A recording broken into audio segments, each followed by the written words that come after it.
Assalamualaikum warahmatullahi wabarakatuh. Bismillahirrahmanirrahim. Alhamdulillahi rabbil alamin. Wa bihi nasta'inu ala umurid dunya waddin. Wassalatu wassalamu ala asyrafil anbiya'i wal mursalin, Sayyidina wa habibina wa maulana Muhammadin wa ala alihi wa sahbihi ajma'in, amma ba'du. Saudaraku yang dirahmati oleh Allah subhanahu wa ta'ala, Allah subhanahu wa ta'ala menciptakan kita sebagai umat manusia mawujud di muka bumi ini. Ada yang dijadikan orang kaya, ada pula yang dijadikan orang sedang biasa-biasa saja, ada pula yang dijadikan menjadi orang fakir atau orang yang miskin. Dalam hal ini, kita sebagai hamba Allah hendaknya saling menghormati dan saling menyayangi. Termasuk salah satu di antaranya ialah hendaknya kita menghormati dan menyayangi orang-orang fakir yang ada di sekitar kita. Dalam hal ini, junjungan kita Rasulullah Shallallahu Alaihi Wasallam bersabda, mari sama-sama kita kaji. Bismillahirrahmanirrahim. Wa qala Rasulullah sallallahu alaihi wasallam, hubbul fuqara'i min ahlakil anbiya'i wa bughdul fuqara'i min ahlakil farainati.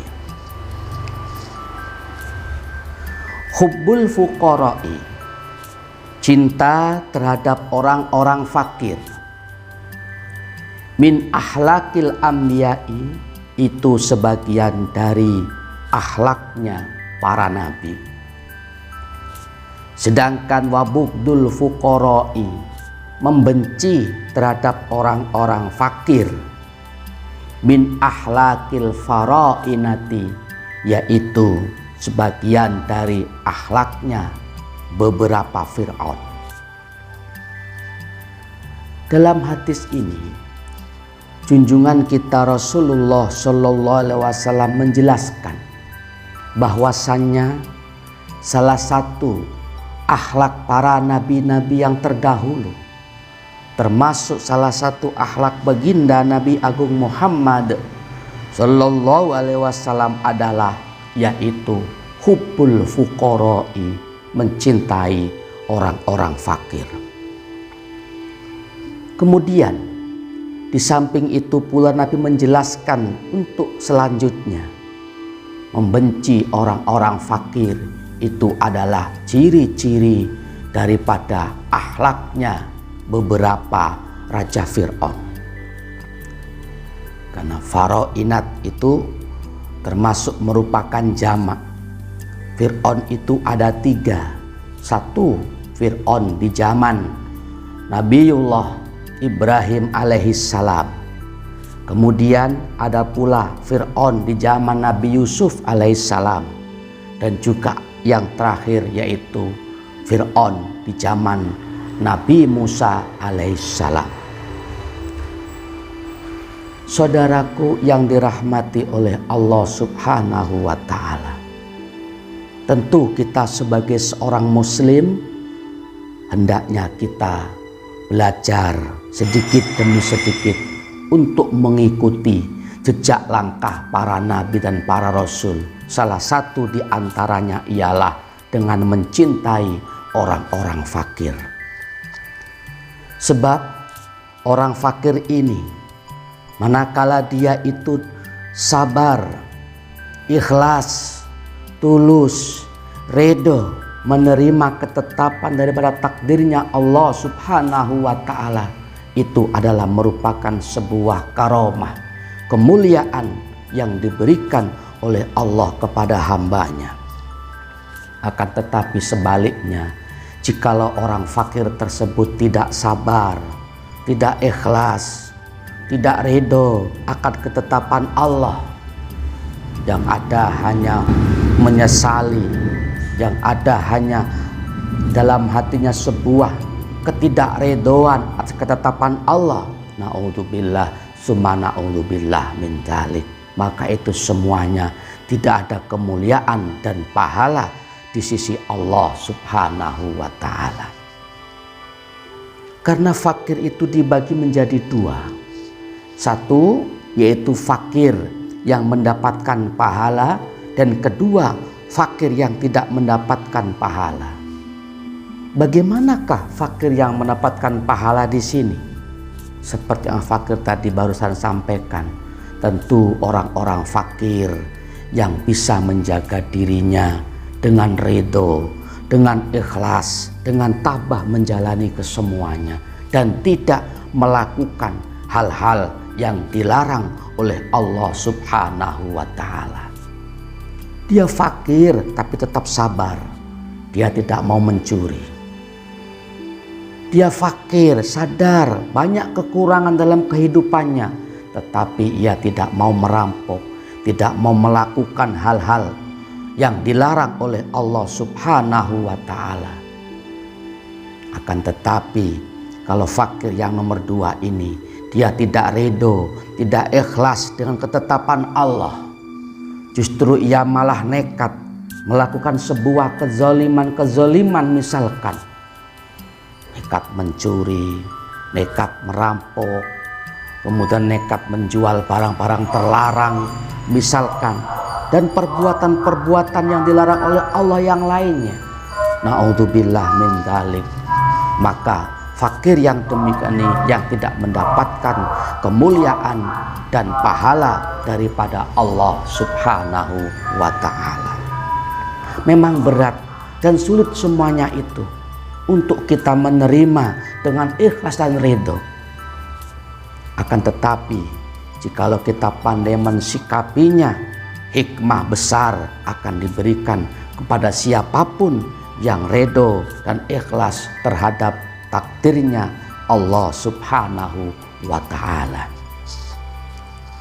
Saudaraku yang dirahmati oleh Allah, ini pun semuanya perlu proses, perlu latihan ya, karena kita tidak pernah tahu ada hikmah apa sebenarnya di balik ini semuanya.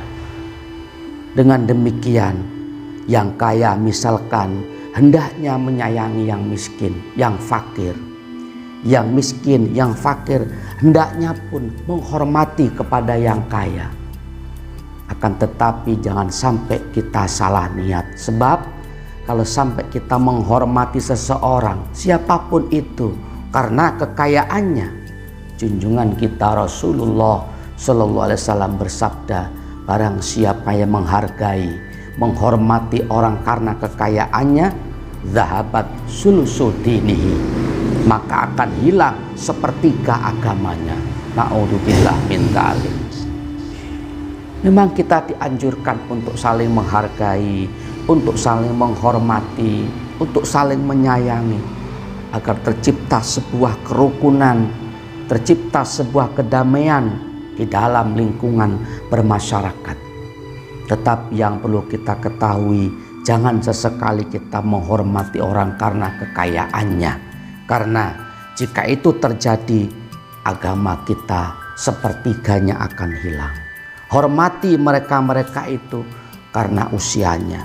Hormati karena kebaikannya. Hormati mungkin juga jika dia orang alim karena ilmunya. Dan juga hormatilah mereka karena mereka itu adalah sesama makhluknya Allah Subhanahu wa ta'ala, dan bukan karena kekayaannya. Biasanya realita yang terjadi sebagaimana yang sering kita alami, manusiawi pada umumnya, dia nggak suka berteman dengan orang-orang fakir. Dia nggak suka duduk-duduk dengan orang-orang fakir.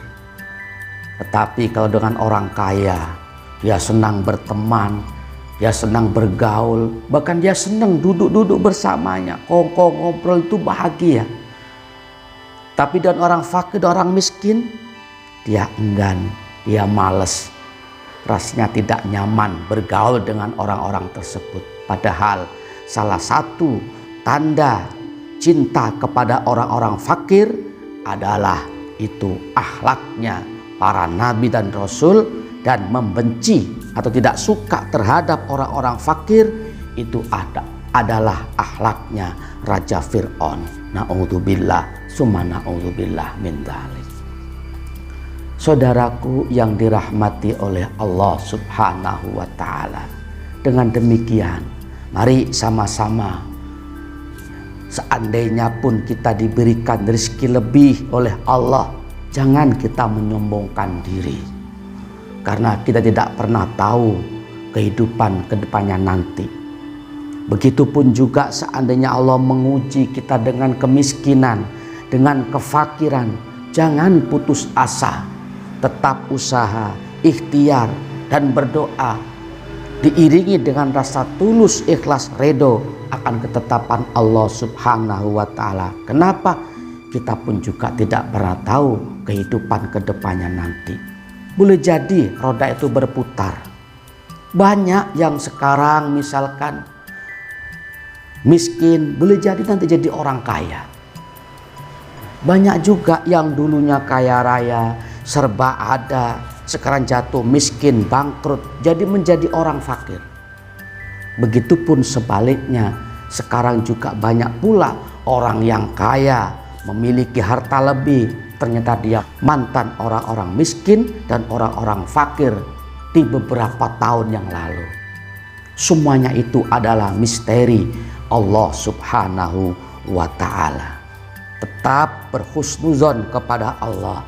Apapun yang terjadi, tetap berprasangka baik kepada Allah Subhanahu wa ta'ala, karena Allah adalah yang maha tahu segala-galanya, dohiron wa batinan.